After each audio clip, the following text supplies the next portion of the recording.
ever, like, really stop to think if the you that you put out there, the one on social media or as day to day, is actually, well, you? Hmm. Or is it maybe the person you've kind of been told you should be? Or maybe even weirder, the you that algorithms have sort of quietly built? It's a huge question, really. It gets right to the core of things Yeah. in our, well, super connected world. Absolutely. So today we're doing a deep dive. We're heading into this fascinating, sometimes kind of unsettling territory of the self, identity, authenticity, all in this digital data-heavy age. Yeah, we're tackling those big questions. Who are we, really? How do we show up? And how are technology and society, often in ways we don't even see, messing with our sense of just being? And we're drawing on some really interesting thinkers here. We've got insights from Byung-Chul Han on psychopolitics, Right. Yuval Noah Harari looking at, the big picture of humanity and where we're headed. And Jean Twenge's work on the I generation, which is fascinating. Plus some classic philosophy on the self, too. So our mission, really, is to sift through all this, pull out the key nuggets, the most important insights from these different angles. We want to help you unpack this really complex dance between, your inner world and all these external forces trying to shape you. We're aiming for those aha moments, right? Connecting the philosophy, the sociology, the psychology. So you walk away feeling genuinely well-informed. That's the goal, making sense of it all. Okay, so let's jump right in at that basic level. In today's world, is it really about appearing as you are, or is the pressure just too intense to become what everyone expects you to be? That's the crux of it, isn't it? Yeah. And the sources we're looking at suggest a pretty massive shift in how we even think about authenticity. Especially when you factor in these subtle power dynamics that are playing out. Byung-Chul Han talks about this neoliberal regime. Right. And it's important to understand that's not just about economics, like free markets and stuff. It's a system where that market logic, individual choice, personal responsibility, kind of bleeds into everything, even how we think about ourselves, our psychology. And within that system, Han says the techniques of power are, and I'm quoting here, subtle, slippery, intelligent, and in no way visible. Which is a world away from, the old school image of control the dictator, the obvious oppression. This is much smoother. So what's really striking, maybe even a bit unnerving, about Han's argument is this idea of the illusion of freedom. Yeah, he uses this analogy. Well, not him directly, but it fits his idea perfectly. Imagine a fish swimming in the ocean. Okay. It's completely surrounded by water, right? The water shapes its movement, supports it. But the fish has no idea it's even in water. It just thinks it's moving freely. Right, it feels totally free. Exactly. Han argues that people in this neoliberal system are often like that fish. Mm-hmm. They're moving within these powerful currents, consumerism, data analysis, societal expectations that subtly guide their choices, their thoughts, even what they want. But they don't feel controlled. No. As Han puts it, the subjected individual is often unaware of their subjection and considers themselves free. It's not about visible chains. It's about these pervasive, almost friendly systems nudging you. Friendly. Yeah, that's a good word for it. Like personalized ads or lifestyle recommendations. Precisely. And it forces you to ask, are my deepest desires, my ambitions, really mine? Or are they partly shaped by this system I'm swimming in? This gap between how you appear free, making your own choices, and how you might be subtly steered, that seems absolutely key to understanding the self today. It is. The most effective control isn't the one you fight against. It's the one you don't even notice is there, guiding your free choices. So figuring out who you really are becomes this act of, waking up to the water you're in. And this isn't just some abstract philosophical point, is it? Jean Twenge's work, her research on the I generation, gives us a really concrete picture of how this plays out psychologically. Absolutely. Her studies use decades of survey data, and they show this huge societal shift. We've moved away from older values, things like duty, community, contributing to the group, Towards what? towards an incredibly intense focus on personal happiness and the self, which is me, my feelings, my experience. She has that quote from a student, right? Something like, I try to do only what makes me happier. I think of myself first. wow. That statement really hits differently. You probably wouldn't have heard that quite so bluntly a few generations ago. Not at all. It signals a major cultural change. Psychologist Martin Seligman even called this the California self. The California self, what does that mean? It's this idea that replaced older ideals, working hard, responsibility, maybe putting off gratification. Instead, the California self is all about making choices, experiencing your feelings, pain, and happiness, and having traits like dignity, effectiveness, self-confidence. It's very focused on the individual's internal state and outward presentation. And the media plays a huge role in pushing this idea, right? Yeah. Relentlessly. Twenge points this out clearly. Hmm. Media constantly popularizes this version of the self. Think about kids' TV shows, how they've changed. How so? Well, older shows might have focused more on teamwork, community goals. Now, the message is often heavily weighted towards individual empowerment, like you can be anything, Yeah. or follow your dreams. I remember hearing about examples like songs from the 70s or 80s shows saying things like, when I grow up, I'm going to be happy and do whatever I want. Exactly. Or sketches about, say, animals being dressed up by owners. So the message being basically, wear what you want, don't care what others think. Which sounds good on the surface, like promoting self-expression. It does. Yeah.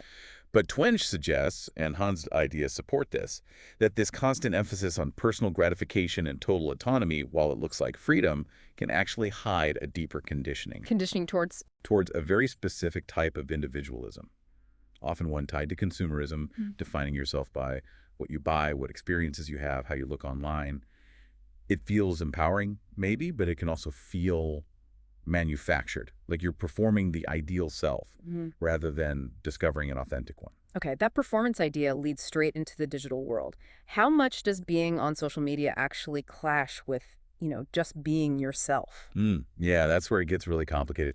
The sources we're looking at, they paint this picture of a digital space that seems to celebrate individuality, but maybe undermines it at the same time. How so? Shoshana Zuboff and Byung-Chul Han talk about surveillance capitalism and psychopolitics. They bring up this concept, instrumental power.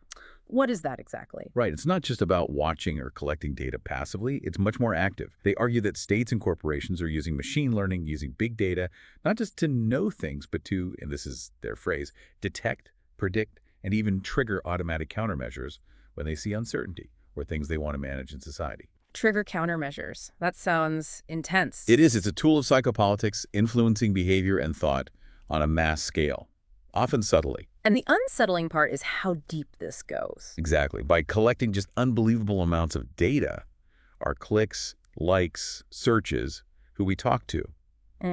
Big data builds this incredibly detailed map of how we all communicate and behave. And Han argues this allows power to essentially penetrate the human psyche and affect it at a pre-thought level. Pre-thought. So like influencing us before we even consciously decide something. That's the implication, shaping inclinations, reactions, maybe even moods without us realizing it's happening. And Yuval Noah Harari really takes this to its logical, maybe scary conclusion. What does he say? He says big data makes human behavior predictable. And if behavior is predictable, then the future becomes, in his words, calculable and steerable. Steerable. And he flat out calls this the end of the person and free will. Wow, that's a heavy statement. The end of free will. Think about it. If our thoughts, desires, actions can be predicted, modeled, maybe even nudged or engineered by these systems, what happens to individual agency? What makes you uniquely you if it can all be calculated? It's so different from the old Big Brother idea, isn't it? Orwell's Big Brother was obvious, oppressive. Right. This is way more subtle. Han calls big data the new Big Brother, but it's less about a boot stamping on your face and more like an invisible hand guiding your cursor, shaping your news feed, maybe even tweaking your emotions, all while making you feel like you're in control. That example of Google secretly tracking locations, even when people thought they'd turned it off, that really shows the hidden data collection side of it. Absolutely. And it's not just about knowing where you went. It's fuel for building these predictive models of who you are, what you'll do next, maybe even what you'll think next. So the big implication here is, if our online behavior is being predicted and steered like this, how much of our online self, that profile we curate, the stuff we share thinking, this is me, how much of that is actually just a performance? A performance guided by algorithms. Exactly. Guided by code designed to get a certain click or a certain reaction or push us down a certain path without us even knowing it. It throws the whole idea of an authentic online self into question, doesn't it? Maybe it's mostly an illusion shaped by forces we don't see. And speaking of online platforms, Harari brings Facebook into this discussion too. He points back to Mark Zuckerberg's big statement in 2017. Oh yeah, the mission change. Right. To help 1 billion people participate in meaningful communities, wanting to shift Facebook's whole purpose towards connection. Sounds pretty idealistic. It does. But the reality Yeah. Well, it often hasn't matched up, has it? Not always, no. The Cambridge Analytica scandal is the big one that comes to mind. Exactly. That showed how data people trusted Facebook with was actually used to try and manipulate elections around the world. Yeah. That really shattered a lot of public trust. And it highlighted that basic conflict, right? A platform promising connection, but also driven by data, by profit. Absolutely. And Harari pushes this further. He says tech giants often see us now as just audiovisual animals. Audiovisual animals, meaning? Eyes, fingers, and a credit card. Yeah. Basically, what we see, what we click, how we pay. Okay. But he warns the next step is moving beyond just our screens. It's about controlling our whole bodies. Things like Google Glass, maybe future brain-computer interfaces. Whoa, that's a leap. Controlling our bodies. It's unsettling. Imagine not just tracking clicks, but tracking eye movements, health data, maybe even brain activity through these devices, mediating our entire physical experience. And it's not just physical, it's our thinking too, like with Google search. Definitely. Think about it. For billions of us, Google is the gateway to information. It basically defines truth for many people now. We don't just search anymore, we Google it. Exactly. And that diminishes our ability to find information independently, to weigh different sources, to form our own judgments. We trust the algorithm to give us the right answer, which is often just the most popular or best optimized answer. So we're outsourcing our information gathering. And potentially our critical thinking along with it, which leads back to that core question. How can you be yourself? Right? How can you be authentically you when how you find information, how you connect with people, even what counts as a meaningful community, is all filtered, shaped, maybe even manipulated by algorithms designed for profit or control? It makes authenticity seem like a much bigger struggle in this digital age. A huge struggle. The environment itself is kind of set up for performance, not necessarily authenticity. Okay, given all that, this constant push for visibility online, is it creating this weird situation where, like, you almost don't exist if you're not famous, or at least highly visible? That's a really interesting angle. That desire for recognition, to be seen, it definitely feels amplified now. Especially for the I generation that Twenge talks about. They grew up hearing these messages, right? Like, Yeah. you can be anything, nothing is impossible. Yeah, constantly. Which sounds great, very empowering, but it also set up these incredibly high, sometimes just unrealistic expectations and ambitions. And created a real disconnect. A huge one. You see it everywhere. Movies, TV, Yeah. they're full of glamorous jobs, amazing lifestyles, easy success. But the reality for many young people, getting into a good university is tougher than ever. Finding a really satisfying, well-paying job is hard. Buying even a small house feels impossible for many. While TV shows characters living in mansions. Exactly. Twenge says it creates this feeling for some young people like someone is mocking us. This huge gap between the promise and the reality. And that promise, that belief you should achieve something amazing, it leads to disappointment. Often, yes. These bright, successful youth, as she calls them, get into the workforce and find their jobs aren't fulfilling or don't pay well or, crucially, don't make them famous or widely recognized. It can be crushing. She shares that example of the student, Sharon. Oh, right, in her university application, saying something like, on her 70th birthday, she wants to look back and say she pursued her dreams and lived for her passions. Which captures that intense pressure, doesn't it? Not just to succeed, but to have this extraordinary passion-filled life that probably involves some level of public recognition. It's a huge weight. And it ties into that idea of being inherently special, which connects back to the self-esteem movement from the 90s. Right, those programs in schools, they got some criticism, didn't they? Yeah, for potentially, as critics said, inflating the egos of children who already think the world revolves around them, maybe leading towards narcissism in some cases. And that creates challenges later, like in the workplace. Twenge notes that young employees, raised on this idea that they're special, might expect, say, the perks or respect of senior staff almost immediately. It's understandable given the culture, but tough for employers. The key thing seems to be linking self-worth so tightly to external validation. Exactly. And that raises a really deep, maybe troubling question for all of us, but especially that generation. If being special and successful is the main way you measure your value, and success gets tied up with being famous or highly visible, what happens to everyone else, the vast majority who aren't famous? Does it erode internal self-worth? It seems like it might. Paradoxically, despite all the focus on self-esteem, Twenge's data shows the I generation has much higher rates of anxiety and depression than previous ones, more young people seeking therapy. And Harari mentioned loneliness being connected to this focus on the self. Right, he calls it the flip side of freedom and putting ourselves first. So this constant chase for external validation, for visibility, might actually make people feel worse, more anxious, more alone. It creates this environment where maybe your own internal sense of value just doesn't feel like enough unless you have that external stamp of approval, that visibility. Which sounds exhausting. A Exactly. relentless pursuit of something that might not even deliver real happiness. So, okay, pulling these threads together, what does this mean for us as individuals trying to navigate all this? Is just being yourself becoming a kind of luxury item, or is it actually becoming risky? That's a powerful way to put it. Risky. Because the external pressures seem to be mounting, really challenging that idea of a core, independent, authentic self. Harari talks about this algorithmic authority. What's that about?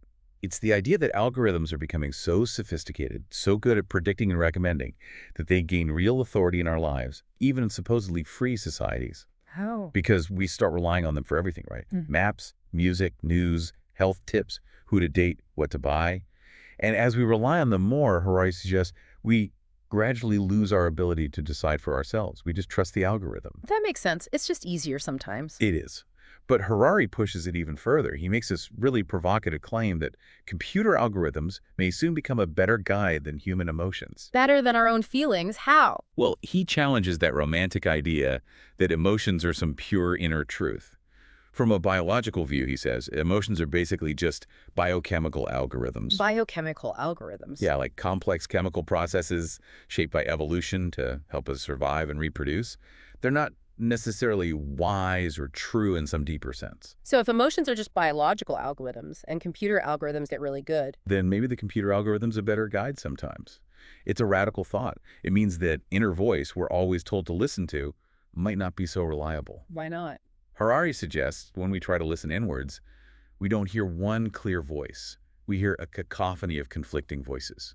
And some of those voices, he argues, are just echoes of societal prejudices we've absorbed, or echoes of our genetic heritage, old evolutionary programming, not conscious choice. He gives examples, right? Like the lawyer suppressing the urge to have kids because of career pressure. Exactly. Or someone staying in a bad marriage because they fear insecurity. In those situations, just saying listen to your heart doesn't really help because the heart is pulled in multiple directions by fear, conditioning, instinct. So the real risk Harari sees is our autonomy. Yeah. If algorithms can understand our biochemical algorithms better than we do, and if our passions, our desires, maybe even who we love, can be recreated and shaped by technology, how much real independent free will is left? Are we just becoming puppets of the algorithms? It's the unsettling question he leaves hanging there. If the system knows your triggers better than you do, how free are you, really? And Jean Twenge's work on the price of individualism seems to connect directly to this feeling of pressure and maybe alienation. Absolutely. Harari makes that point, too. Evolution designed us for community, for tribes. We thrived in groups. But in just a couple of centuries, we've shifted to become these alienated individuals. And that focus on individualism, on freedom and choice, has a downside. A big one. Twenge and Harari both point out that chasing individual dreams, prioritizing personal choice above all else, often inevitably separates us from our families and friends. It isolates us. It can, which loops back to Harari's point about loneliness being the other side of the coin of freedom and putting ourselves first. We strive for independence, but maybe we lose connection. And then you add the economic pressures, finding good jobs, housing, Yep. it all piles up. Right. The difficulty achieving basic life goals, combined with these super high expectations of personal fulfillment and success, creates a perfect storm for stress, anxiety, depression. You feel like you're supposed to achieve everything, often on your own, and it's incredibly hard. So it really forces you to ask, can you actually express your true self, be authentic in this kind of world, hyper-individualized, influenced by algorithms, without risking feeling totally isolated or constantly dissatisfied? It's a huge tension. What does being yourself even mean when society pushes you towards this very specific path of striving, often measured by external success, while potentially eroding the community ties that might actually support a stable sense of self? Okay, let's go even deeper then. This I, this sense of self, how much of it is actually original to us, like uniquely ours, and how much is just shaped, maybe even designed by the society we live in? That's the ultimate question, isn't it? Mm. And the sources suggest it's a really complex mix. Harari, especially in *Sapiens*, gives us a powerful starting point. With the idea of shared myths. Exactly. He argues that basically all large-scale human cooperation states, religions, corporations, legal systems isn't built on objective reality like mountains or rivers. It's built on shared myths that exist in people's collective imagination. Things like money or nations or human rights. Precisely. Think about a company like Peugeot FA, his example. It doesn't physically exist, you can't touch it, it's a legal fiction. But it has immense power, owns factories, employs people, follows laws. So we live in two realities at once. Kind of. Harari calls it a daily duality. We navigate the objective world of trees and rain, but also this powerful imaginary reality of gods, nations, money, brands. And over history, he argues, that imaginary reality has become incredibly strong, even controlling the objective one. And if you change the myths. You change behavior Mm. dramatically. Think about huge historical shifts. They often involve changing the stories people believed. So our identities, who we think we are, who we're loyal to, even what we desire. It's all deeply tangled up in these shared fictions we're born into. So from the start, we're shaped by stories. Fundamentally, before we even form our own thoughts, we're immersed in a pre-existing narrative framework. And it's not just the big societal myths, it goes down to the biological level too.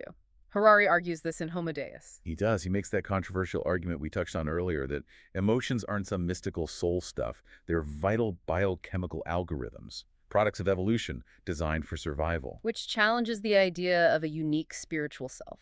Directly. And even memory, which feels so personal, so central to who we are. Freud pointed out, and neuroscience confirms, it's not like a video recording. Our memories are constantly being rewritten and rearranged. As we have new experiences, new relationships, the story of our past changes. So even our inner world is constantly being reshaped. It seems so. And Jean Twenge's research adds that empirical layer again by tracking personality traits over decades. She shows actual changes across generations. Yes.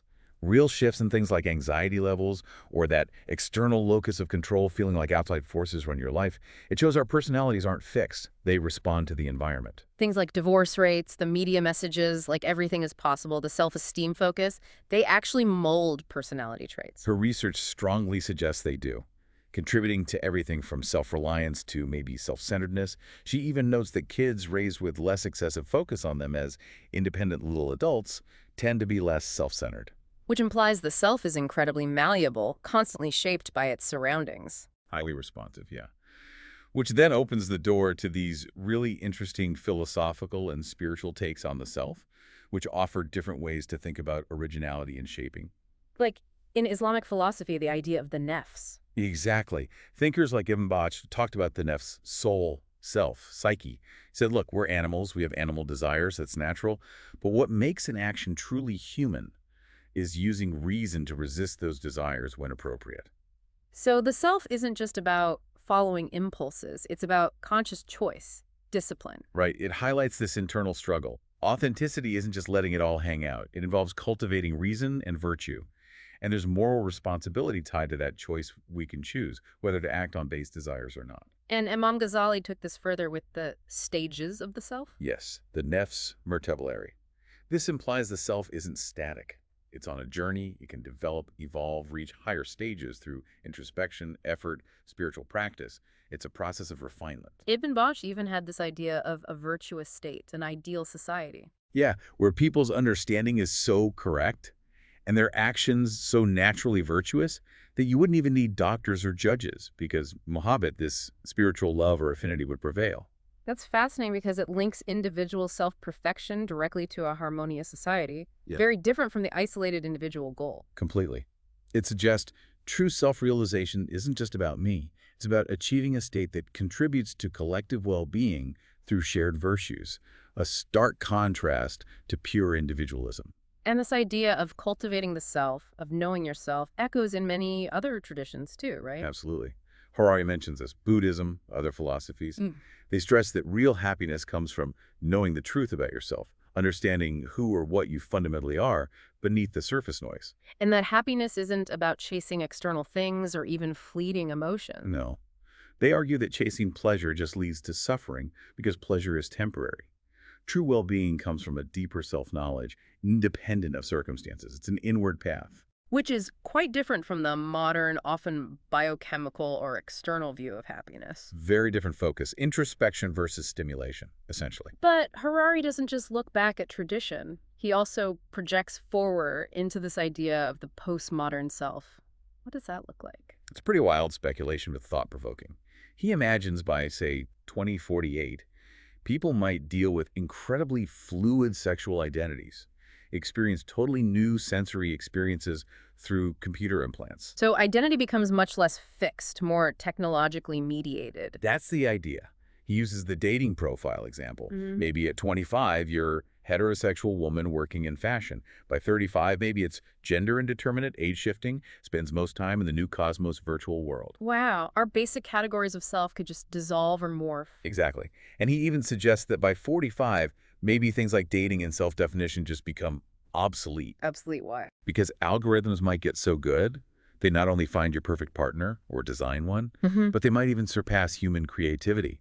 Your life's work, your art, your achievements might feel like shame, not pride, because an algorithm can do it better. That's deeply unsettling. The idea that our unique contributions could be devalued by AI. It's a stark vision.